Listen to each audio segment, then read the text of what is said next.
بسم اللہ الرحمن الرحیم۔ تمام حضرات پڑھ لیں اللہم صلی علی سیدنا و مولانا محمد وبارک وسلم۔ قربانی والے دنوں میں ذی الحج کا چاند نظر آتے ہی ناخن جو ناک کاٹنے کا حکم ہے، یہ کیا ہے؟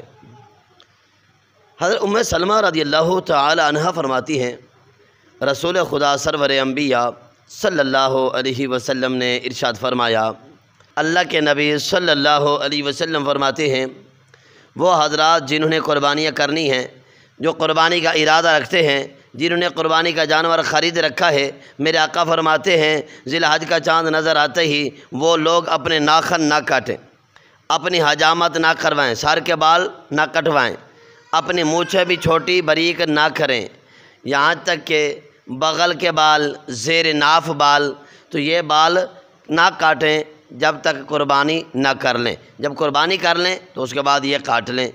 تو محترم سامعین کرام، ایسا کرنا مستحب عمل ہے، یہ مستحب عمل ہے، واجب یا فرض نہیں ہے۔